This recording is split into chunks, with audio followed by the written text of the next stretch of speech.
One of the things that Transition Bounce Forward did before this summit was to distribute over £140,000 to transition groups in England and Wales as part of our National Lottery funded seed funding. And one of the recipients of that was Portland for the Planet, for their work co-creating several community allotments, orchards, wildflower beds, wildlife corridors, spaces for reflection, sharing, creative thinking, people's assemblies, and more besides. So I'm going to hand over to Laura Baldwin from Portland for the Planet to tell us more. Laura. Thank you very much, Rob. Just get this started. There we go. My name is Laura Baldwin. I am an Olympic sailor and coach, and I've lived my life by the motto that if you can believe it, you can achieve it. And there's never been a more important time in history to believe that change is possible. I was inspired by reading Rob's books, From What Is to What If, and the power of just doing stuff. You know, it made me think of all the different things that I could do to help my community, to change the deprived and disconnected to a thriving community. And my response to learning about the troubles we're in, and after connecting with all the existing local groups, was to set up Portland for the Planet and engage the community in visioning the positive changes we want and need, initially through weekly cafe drop-in sessions, and then by hosting people's assemblies that all residents were invited to.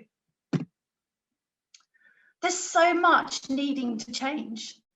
And, you know, in order to engage people in these changes, engage them in the discussions and the decision-making process, it can be really powerful to lessen the resistance and to increase consent.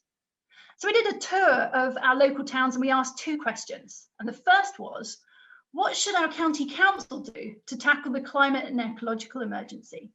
And the outcomes were fed back to the council. And the second question was, what can we do as a community? And this question really increased the energy and the enthusiasm in the room tenfold. You know, people were really excited by the ideas being shared and were really keen to get involved. And the outcomes became Portland for the Planet's action list. I went into schools and delivered a talk entitled From Anxiety to Empowerment in the Face of the Climate Crisis, that sparked great excitement and enthusiasm amongst the students and staff to get involved in the local projects, to boost nature and to decarbonise. And I organised an eco-fair to educate my community about the problems we face and also the solutions we could embrace. And so we set to it, and it was loads of fun. And we planted 800 trees over a couple of sessions with around 40 volunteers, and then collected fallen nuts and seeds that we planted in what has now become our tree nursery. We held a successful clothes swap where, incredibly, everyone walked away with absolutely thrilled with the new items that they got. The council gave Portland for the Planet an allotment space to use as a community plot. It needed a lot of work to prepare it to get ready to plant. But my son and I actually successfully grew some food, total beginner. And the joy that he expressed when we returned to find the seeds we'd planted had borne fruits that we could eat was truly wonderful.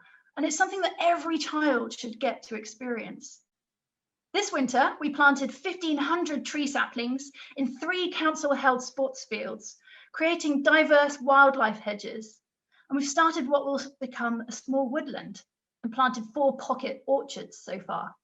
And due to the COVID restrictions limiting volunteer numbers, what took 2 sessions last winter took 2 months this year. Having personally experienced the mental and physical benefits of tree planting, from connecting to the soil and giving life a chance, I'm passionate about providing more people with this opportunity. And those that have helped have expressed that the experience has provided them with immense positive effects. Amazing initiatives are popping up across the island, including a seed library and a red phone booth. We've painted signs ready to display on the verges to explain why they're growing wild, and some sections will be planted up with beautiful wildflowers. We've built 5 plant tubs from pallets and plan to build a lot more to create a wheelchair-friendly, accessible growing space.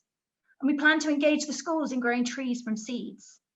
And with the money very gratefully received from the Transition Bounce Forward seed funding, I plan to create 2 further community allotments to connect neighbours and provide a solution to the current food crisis. We'll teach them self-organising skills, active listening and conflict resolution skills.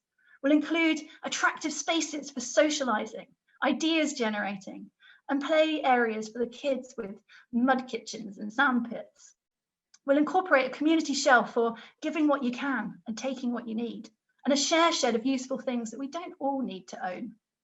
The main shed will double as a refreshment counter, and we'll build a pizza oven to encourage people to select their toppings from the garden, prep and eat together as a community, whilst dreaming up our next big idea to transition Portland.